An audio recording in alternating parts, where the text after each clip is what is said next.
ওম শান্তি। আজকে ১৩ই মার্চ ২০২৪। আমরা শুনছি প্রাত সাকার বাংলা মুরলী। আজকের মহাবাক্য, এই মহাবাক্যে বাবা বলেছেন, মিষ্টি বাচ্চারা, সম্পূর্ণ দুনিয়ায় তোমাদের মতো পদ্মাপদম ভাগ্যশালী স্টুডেন্ট আর কেউ নেই। তোমাদের স্বয়ং জ্ঞান সাগর বাবা টিচার হয়ে পড়াচ্ছেন। প্রশ্ন, কোন শক্তি সর্বদা বজায় থাকলে মোহের তার ছিন্ন হয়ে যাবে? উত্তর, সার্ভিস করার শখ থাকলে মোহের তার ছিন্ন হয়ে যাবে। সদা বুদ্ধিতে যেন স্মরণ থাকে যে এই চোখ দিয়ে যা কিছু দেখা যাচ্ছে সেসব হলো বিনাশী। এইসব কিছু দেখেও দেখবে না। বাবার শ্রীমত হলো hear no evil, see no evil. ওম শান্তি। শিব ভগবান বাচ মিষ্টি শালগ্রাম বা আত্মারূপী বাচ্চাদের প্রতি। এই কথা তো বাচ্চারা বুঝেছে, আমরা সত্যযুগী আদি সনাতন পবিত্র দেবী দেবতা ধর্মের ছিলাম। অতএব এই কথাটি স্মরণে রাখতে হবে। আদি সনাতন দেবী দেবতা ধর্মকে তো অনেকেই মানে, কিন্তু দেবতা ধর্মের নাম বদলে হিন্দু নাম রেখে দিয়েছে। তোমরা জানো বাচ্চারা, আমরা আদি সনাতন কারা ছিলাম। তারপরে পুনর্জন্ম নিয়ে এই রূপ ধারণ হয়েছে। এসব ভগবান বসে বোঝাচ্ছেন। ভগবান কোনো দেহধারী মানুষ নন। সবার নিজের নিজের দেহ আছে, কিন্তু শিব বাবাকে বলা হয় বিদেহী। তার নিজের দেহ নেই, বাকি সকলের নিজস্ব দেহ আছে। তো নিজেকেও এমন বিদেহী নিশ্চয় করলে খুব মিষ্টি অনুভব হয়। আমরা কি ছিলাম, এমন কি হতে চলেছি, এই ড্রামা যে পূর্ব থেকেই রচিত আছে, সেসব তোমরা এখন বুঝেছ। এই দেবী দেবতা ধর্মে পবিত্র গৃহস্থ আশ্রম ছিল, এখন আশ্রম নেই। তোমরা জানো, এখন আমরা আদি সনাতন দেবী দেবতা ধর্মের স্থাপনা করছি। হিন্দু নাম তো এখন রাখা হয়েছে, আদি সনাতন হিন্দু ধর্ম তো নেই। বাবা অনেকবার বলেছেন, আদি সনাতন ধর্মের মানুষদের বোঝাও, বলো এতে লেখো আদি সনাতন দেবী দেবতা পবিত্র ধর্মের, না হিন্দু ধর্মের। তখন তাদের 84 জন্মের জ্ঞান অর্জন হবে। এই জ্ঞান তো খুবই সহজ, শুধুমাত্র লক্ষ বছর বলে দেওয়াতে মানুষ বিভ্রান্ত হয়ে গেছে। এই সবও ড্রামাতে নির্দিষ্ট আছে। শতপ্রধান থেকে তমপ্রধান হওয়ার পার্ট ড্রামাতে আছে। দেবতা ধর্মের মানুষই 84 জন্ম নিয়ে এমন ছিছি হয়েছে। প্রথমে ভারত কত উচ্চ ছিল, ভারতেরই মহিমা করা উচিত। এখন আবার তমপ্রধান থেকে শতপ্রধান, পুরানো দুনিয়া থেকে নতুন দুনিয়ায় অবশ্যই পরিণত হতে হবে। ভবিষ্যতে তোমাদের কথা নিশ্চয়ই বুঝবে। বলো, ঘোর নিদ্রা থেকে জাগো, বাবা এবং অবিনাশী উত্তরাধিকারকে স্মরণ করো। বাচ্চারা, তোমাদের সারাদিন খুশিতে থাকা উচিত। সম্পূর্ণ দুনিয়ায়, পুরো ভারতে তোমাদের মতো পদ্মাপদম ভাগ্যশালী স্টুডেন্ট আর কেউ নেই। তোমরা বুঝেছ যে আমরা যা ছিলাম তাই আবার হতে চলেছি। ছেটে কেটে তারাই আবার আসবে। এর জন্য মনমরা হয়েও না। প্রদর্শনীতে একটু শুনে গেলেও তারা প্রজা হয়ে যায়, কারণ অবিনাশী জ্ঞান ধনের কখনো বিনাশ হয় না। দিন দিন তোমাদের সংস্থা বৃদ্ধি হতে থাকবে, তখন অনেকে তোমাদের কাছে আসবে। ধীরে ধীরে ধর্মের স্থাপনা হয়। যখন কোনো বড়লোক মানুষ বাইরে থেকে আসে, তখন তাকে দেখতে অনেক মানুষ যায়। এখানে তো সে কথা নেই। তোমরা জানো, এই দুনিয়ায় যা কিছু আছে সবই হলো বিনাশী। সেসব দেখবে না। See no evil, hear no evil, এই আবর্জনা তো ভস্ম হবে। যা কিছু দেখতে পাও, মানুষ ইত্যাদি বুঝতে পারে যে এইসবই হলো কলিযুগী। তোমরা হলে সঙ্গমযুগী ব্রাহ্মণ, তাই না? সঙ্গম যুগকে কেউই জানে না। শুধু এইটুকু স্মরণ করো, এই হলো সঙ্গম যুগ। এখন ঘরে ফিরতে হবে, পবিত্র অবশ্যই হতে হবে। এখন বাবা বলেন, এই কাম বিকার আদি মধ্য অন্ত দুঃখ দেয়, কাম বিকারকে জয় করো। বিষের জন্য কত কষ্ট দেয়। বাবা বলেন, কাম হলো মহাশত্রু, তাকে জয় করতে হবে। এখন এই সময় অনেক মানুষ আছে এই দুনিয়াতে, তোমরা এক একজনকে কত বোঝাবে? একজনকে বোঝাও তো অন্যজন বলবে জাদু আছে। তারপরে পড়াশোনা ছেড়ে দেয়। তাই বাবা বলেন আদি সনাতন ধর্মের মানুষদের বোঝাও। তাই সনাতন হলোই দেবী দেবতা ধর্ম। তোমরা বোঝাও লক্ষ্মীনারায়ণ এই পদমর্যাদা কিভাবে প্রাপ্ত করেন, মানুষ থেকে দেবতায় কিভাবে পরিণত হন। নিশ্চয়ই শেষ জন্মে হবে। 84 জন্ম পূর্ণ করে এমন পদের অধিকারী হয়েছেন যাদের সার্ভিস করার শখ থাকে, তারা তো সার্ভিসে ব্যস্ত থাকে। অন্য সব দিক থেকে মোহ মমতা কেটে যায়। আমরা এই চোখ দিয়ে যা কিছু দেখি সেসব ভুলতে হবে, যেন কিছুই দেখিনি। See no evil, talk no evil. মানুষ তো বানরের চিত্র বানিয়ে দিয়েছে, কিছু বুঝতে পারে না। ছোট কন্যারা কত পরিশ্রম করে, বাবা তাদের প্রশংসা করেন। যারা অন্যদেরকে বুঝিয়ে উপযুক্ত করে তোলে, প্রাইজও তারাই পায় যারা কাজ করে দেখায়। তোমরা জানো বাবা আমাদের কত প্রাইজ দেবেন। প্রথম প্রাইজ হলো সূর্যবংশী রাজধানীর প্রাইজ, সেকেন্ড নম্বরে হলো চন্দ্রবংশীর প্রাইজ। নম্বর অনুযায়ী তো আছেই। ভক্তিমার্গের অনেক শাস্ত্র বসে তৈরি করে। এখন বাবা বুঝাচ্ছেন এই শাস্ত্র পাঠ করে, যজ্ঞ তপ করে আমার সঙ্গে কারো মিলন হয় না। দিন দিন কত পাপ আত্মা তৈরি হয়, পূর্ণ আত্মা কেউ হতে পারে না। বাবা এসে পূর্ণ আত্মায় পরিণত করেন। এক হলো পার্থিব জগতের দানপণ্য, দ্বিতীয় হলো অসীম জগতের দানপণ্য। ভক্তিমার্গে ইনডাইরেক্ট ঈশ্বরের উদ্দেশ্যে দান পূর্ণ করে, কিন্তু ঈশ্বর কে সে কথা জানে না। এখন তোমরা জানো। তোমরা বলো যে শিব বাবা আমাদের কি থেকে কি করে দিয়েছেন। ভগবান তো একজনই, ওনাকে সর্বব্যাপী বলে দিয়েছে, যত্রতত্র ভগবানকে বলে দিয়েছে। তো তাদের বোঝানো উচিত যে তোমরা কি করেছ। তোমাদের কাছে আসে, একটু শুনে বাইরে গেলেই শেষ। এখানকার সব এখানেই রয়ে যায়, সব কিছু ভুলে যায়। তোমাদের বলে জ্ঞান খুব ভালো, আমরা আবার আসব, কিন্তু মোহের তার ছিন্ন হয় না। মোহজিৎ রাজার কত সুন্দর গল্প রয়েছে না? ফার্স্ট ক্লাস মোহজিৎ রাজা হলেন লক্ষ্মীনারায়ণ, কিন্তু মানুষ বুঝতে পারে না। আশ্চর্যের বিষয়, রাবণের রাজ্যে সিঁড়ি বেয়ে নেমে একেবারে নিচে নেমে পড়েছে। বাচ্চাদের খেলা হয়, খেলা হয় কি না, উপরে গিয়ে আবার নিচে নেমে আসে। তোমাদের খেলাও খুব সহজ।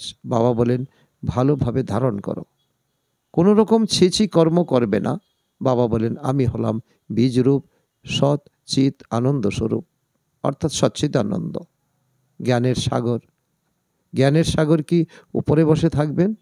নিশ্চয়ই কখনো এসে জ্ঞান দিয়েছেন। যখন এই সৃষ্টির অন্তিম সময় এসেছে, সঙ্গম যুগ এসেছে, তখন তিনি ব্রহ্মার শরীরে এসে এই জ্ঞান প্রদান করেছেন। জ্ঞান কি তাও কেউ জানে না। এখন বাবা বলছেন আমি তোমাদের পড়াতে আসি, তাই রেগুলার পড়া উচিত। একদিনও পড়াশোনা মিস করা উচিত নয়। কোনো পয়েন্টস তো ভালো পাবে, মুরলি না পড়লে নিশ্চয়ই পয়েন্টস মিস হয়ে যাবে। অনেক পয়েন্টস আছে, এই কথা তোমাদের বোঝাতে হবে যে তোমরা ভারতবাসীর আদি সনাতন দেবী দেবতা ধর্মের ছিলে। এখন অনেক ধর্ম হয়ে গেছে। এরপরে হিস্ট্রি মাস্ট রিপিট। এ হলো উপরে ওঠার আর নিচে নেমে আসার সিঁড়ি। যেমন জিনকে আদেশ করা হলো সিঁড়ি বেয়ে ওঠো আর নামো। তোমরা সবাই হলো জিন, তাই না? 84 সিঁড়ি বেয়ে ওঠো আর নামো। কত কত মানুষ রয়েছে, প্রত্যেককে কত রকমের পার্ট প্লে করতে হয়। বাচ্চাদের আশ্চর্য হওয়া উচিত। তোমাদের অসীম জগতের নাটকের সম্পূর্ণ পরিচয় প্রাপ্ত হয়েছে। সম্পূর্ণ সৃষ্টির আদি মধ্য অন্তকে এখন তোমরাই জানো। কোনো মানুষ জানতে পারে না। শতযুগে কারো মুখ দিয়ে কুবচন নির্গত হয় না। এখানে তো একে অপরকে গালিগালাজ করতে থাকে। এ হলো বিষয় বৈতরণী নদী, ঘোর অন্ধকার, ঘোর নরক। সব মানুষ ঘোর নরকে বাস করছে। এখানে তো আছে যথা রাজা রানী তথা প্রজা। তোমাদের বিজয় হবেই শেষ সময়, যখন বুঝবে আদি সনাতন দেবী দেবতা ধর্মের স্থাপনা কে করেছেন। 1 নম্বর মুখ্য কথা হলো এটাই, যা কেউ জানে না। বাবা বলেন আমি হলাম দিনের নাথ, দীনদয়াল। এই কথা পরে বুঝবে যখন অনেক দেরি হয়ে যাবে। এখন তোমরা তৃতীয় নেত্র প্রাপ্ত করেছ। সুইট হোম এবং সুইট রাজত্ব বুঝিতে স্মরণ আছে। বাবা বলেন, এখন শান্তিধাম শোকধামে ফিরে যেতে হবে। তোমরা যে পার্ট প্লে করেছ এখন বুদ্ধিতে আসে, তাই না? তোমরা ব্রাহ্মণরা ছাড়া অন্যরা সবাই মৃত। ব্রাহ্মণরা থেকে যাবে, ব্রাহ্মণরাই দেবতায় পরিণত হবে। এই এক ধর্মের স্থাপনা হচ্ছে, অন্য ধর্মগুলি কীভাবে স্থাপন হয় সেসব বুদ্ধিতে আছে। যিনি বোঝান তিনি হলেন একমাত্র বাবা। এমন বাবাকে ক্ষণে ক্ষণে স্মরণ করা উচিত। ব্যবসা ইত্যাদি করতে থাকো, শুধু পবিত্র হও। আদি সনাতন দেবী দেবতার ধর্ম পবিত্র ছিল, এখন আবার পবিত্র হতে হবে। চলতে ফিরতে আমাকে অর্থাৎ তোমাদের বাবাকে স্মরণ করো, তাহলে তোমরা কি হবে? শতপ্রধান হয়ে যাবে। তমপ্রধান হয়ে গেছো না? মায়া রাবণ তোমাদের তমপ্রধান করে দিয়েছে। শক্তি তখন আসবে যখন শতপ্রধান হবে। স্মরণের যাত্রা ব্যতীত তোমরা সর্বোচ্চ পদমর্যাদা কখনোই প্রাপ্ত করতে পারবে না। যখন শতপ্রধান স্টেজে পৌঁছাবে তখনই পাপ ভস্ম হবে অটোমেটিক। এ হলো যোগ অগ্নি। এটা হলো গীতার শব্দ।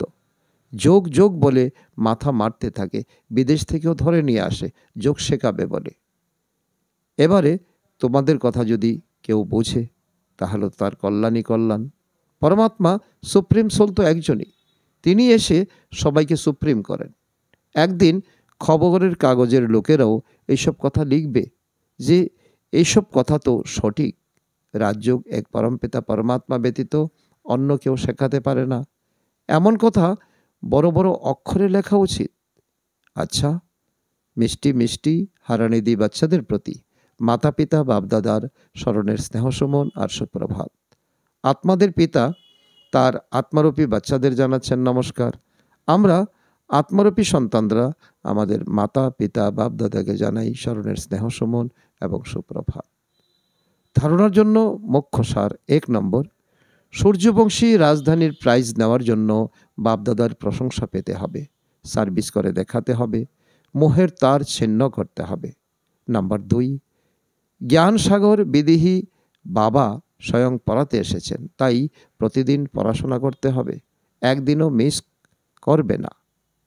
বাবার মতো বিদেহী হওয়ার পুরুষার্থ করতে হবে। আজকের বরদান: নিজের প্র্যাকটিক্যাল জীবনের প্রুফের দ্বারা সাইলেন্সের শক্তির আওয়াজ ছড়িয়ে দেওয়া বিশেষ সেবাদারী ভব। তার অর্থ হলো প্রত্যেককে সাইলেন্সের শক্তির অনুভব করানো, এটাই হলো বিশেষ সেবা। যেরকম সায়েন্সের পাওয়ারের সুনাম আছে, সেরকম যাতে সাইলেন্সের পাওয়ারের সুনাম হয়ে যায়। সকলের মুখ থেকে এই আওয়াজ বেরিয়ে আসবে যে সাইলেন্স পাওয়ারের সায়েন্সের থেকেও উচ্চে। সেই দিন আসবে। সাইলেন্সের পাওয়ারের প্রত্যক্ষতা অর্থাৎ বাবার প্রত্যক্ষতা। সাইলেন্স পাওয়ারের প্র্যাকটিক্যাল প্রুফ হলো তোমাদের সকলের জীবন। প্রত্যেককে চলতে ফিরতে যেন পিস মডেল দেখায়, তাহলে সায়েন্সের আত্মাদের দৃষ্টি সাইলেন্সে থাকা আত্মাদের প্রতি যাবে। এরকম সেবা করো, তখন বলা হবে বিশেষ সেবাধারী। আজকের স্লোগান: সেবা আর স্থিতির ব্যালেন্স রাখো, তাহলে সকলের ব্লেসিং প্রাপ্ত হতে থাকবে। মাতেশ্বরীজির অমূল্য মহাবাক্য। গীত হলো নয়নহীনকে পথ দেখাও প্রভু। এখন মানুষ এই যে গীত গায়, নয়নহীনকে পথ দেখাও প্রভু, তার মানে পথ দেখানোর জন্য এক পরমাত্মাই আছে। তাই তো পরমাত্মাকে আহ্বান করে। আর যে সময় বলে যে প্রভু পথ দেখাও, তো অবশ্যই সাধারণ মানুষকে পথ দেখানোর জন্য স্বয়ং পরমাত্মাকে নিরাকার রূপ থেকে সাকার রূপে অবশ্যই আসতে হবে। তবে তো স্থূলভাবে পথ দেখাতে পারবেন, না এলে তো পথ দেখাতেও পারবেন না। এখন যে সমস্ত মানুষ দ্বিধাগ্রস্ত হয়ে আছে, তাদের সঠিক দিশা চাই। সেজন্য পরমাত্মাকে বলে যে নয়নহীনকে পথ দেখাও প্রভু। ওনাকে আবার মাঝিও বলা হয়, যিনি ওই পারে অথবা এই যে 5 তত্ত্ব দিয়ে তৈরি সৃষ্টি, একে পার করে ওই পারে অর্থাৎ 5 তত্ত্বর থেকে পরে যে ষষ্ঠ তত্ত্ব আছে অখণ্ড জ্যোতি মহাতত্ত্ব, সেখানে নিয়ে যান। তো পরমাত্মা যখন ওই পার থেকে এই পারে আসবেন, তবেই তো ওই পারে নিয়ে যাবেন। তো পরমাত্মাকেও নিজের ধাম থেকে আসতে হয়, তবে তো পরমাত্মাকে মাঝি বলা হয়। তিনিই আমাদেরকে, অর্থাৎ আত্মারূপী নৌকাকে ওই পারে নিয়ে যান। এখন যারা পরমাত্মার সাথে যুক্ত থাকে, তাদেরকেই সাথে করে নিয়ে যান। এবং তিনি বচন দিয়েছেন, তোমাদেরকে আমি সঙ্গে করে নিয়ে যাব। বাদবাকি যারা অবশিষ্ট থাকবে, তারা ধর্মরাজের শাস্তি ভোগ করে পরে মুক্ত হবে। যখন সকল মানুষ অতি দুঃখী হয়, তখন পরমাত্মাকে স্মরণ করে, হে পরমাত্মা বলে চিৎকার করে। পরমাত্মা এই কাঁটার দুনিয়া থেকে ফুলের দুনিয়ায় নিয়ে চলো। এর দ্বারা প্রমাণিত হয় যে অবশ্যই এরকম কোনো দুনিয়া আছে। এখন এটা তো সকল মানুষ জানে যে এখনকার যে সংসার, সেটা কাঁটায় পরিপূর্ণ, যে কারণে মানুষ দুঃখ আর অশান্তি ভোগ করছে আর স্মরণ করছে ফুলের দুনিয়াকে। তো অবশ্যই এরকম কোনো দুনিয়া আছে যে দুনিয়াতে সুসংস্কারী আত্মা পরিপূর্ণ আছে। এখন এটা তো আমরা জেনে গেছি যে দুঃখ অশান্তি এসব হলো কর্মবন্ধনের হিসাব নিকাশ। রাজা থেকে ভিখারি পর্যন্ত প্রত্যেক মানুষ মাত্রই এই কর্মের হিসাবপত্রে দগ্ধ হয়ে আছে। এজন্য পরমাত্মা স্বয়ং বলেন, এখনকার এই সংসার হলো কলিযুগ, তাই সকল কর্মবন্ধন তৈরি হয়ে আছে। আর আগের সংসার সত্যযুগ ছিল, যাকে ফুলের দুনিয়া বলা হয়ে থাকে। এখন সেটা হলো কর্মবন্ধন থেকে মুক্ত, জীবনমুক্ত দেবী দেবতাদের রাজ্য, যেটা এখন নেই। এখন এই যে আমরা জীবন মুক্ত বলছি, তো এর মানে এটা নয় যে আমরা কোনো দেহ থেকে মুক্ত ছিলাম। তাদের কোনো দেহভান ছিল না, মানে তারা দেহতে থেকেও দুঃখ ভোগ করত না, অর্থাৎ সেখানে কোনো কর্মবন্ধনের মামলা নেই। তারা শরীর নেওয়ার সময়, শরীর ছাড়ার সময় আদি মধ্য অন্ত সুখ প্রাপ্ত করত। তো জীবন মুক্তির অর্থ হলো জীবনে থেকেও কর্মাতীত। এখন এই সমগ্র দুনিয়া 5 বিকারে সম্পূর্ণ দগ্ধ হয়ে আছে, মানে 5 বিকারে সম্পূর্ণরূপে বাস। কিন্তু মানুষের মধ্যে এতটাও শক্তি নেই যে 5 ভূতকে জয় করতে পারে। তাই পরমাত্মা নিজে এসে আমাদেরকে 5 ভূত থেকে মুক্ত করেন আর ভবিষ্যতের প্রালব্ধ দেবী দেবতা পদ প্রাপ্ত করেন। আর এই প্রদান করাই হলো পরমাত্মার একান্ত কর্তব্য। আচ্ছা, ওম শান্তি।